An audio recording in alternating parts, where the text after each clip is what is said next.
ओम नमः शिवाय। जय श्री राम। साथियों, साल के अंदर यानी कि एक वर्ष के अंदर 13 रात्रियों का विशेष महत्व है।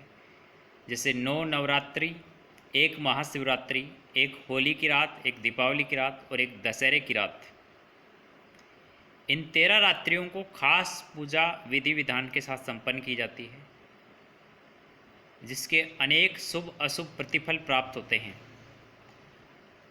खास करके दशहरे की रात्रि को तांत्रिकों के लिए बहुत ही बढ़िया, वर्ष के अंदर एकमात्र सबसे अधिक प्रभावशाली अगर कोई दिन है तो वो दशहरा है।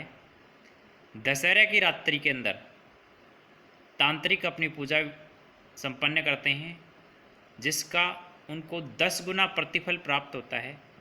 अर्थात एक मंत्र जप से 10 मंत्रों के जप का फल मिलता है। जैसे दशहरे की रात्रि में आप 1 लाख मंत्रों का जप करेंगे तो आपको 10 लाख मंत्रों के जप का फल मिलेगा।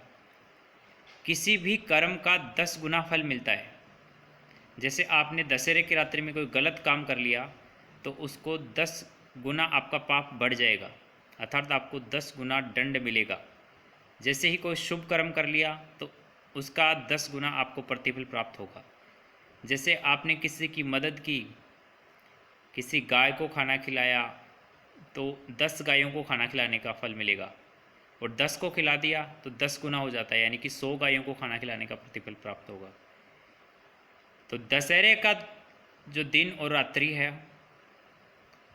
सात्विक लोगों के लिए दशहरे का दिन और तांत्रिकों के लिए दशहरे की रात्रि साल के अंदर सबसे प्रभावशाली, सबसे ताकतवर और सबसे सर्वश्रेष्ठ दिन है।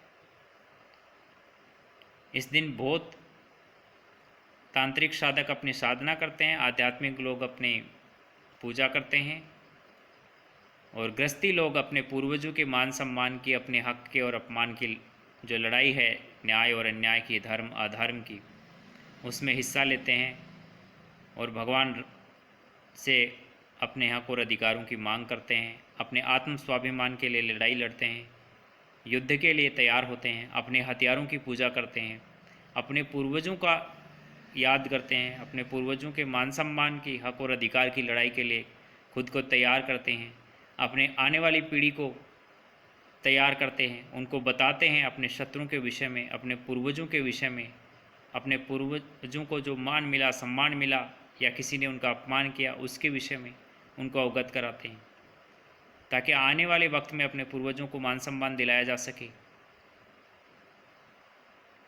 धर्म की जीत हो और न्याय की जीत बरकरार रहे। इसके लिए तैयारी की जाती है, अपने शस्त्रों को पूजा जाता है, अपने हथियारों को पूजा की जाती है। ये हमारे क्षत्रियों की परंपरा है। धन्यवाद। जय हिंद, जय भारत।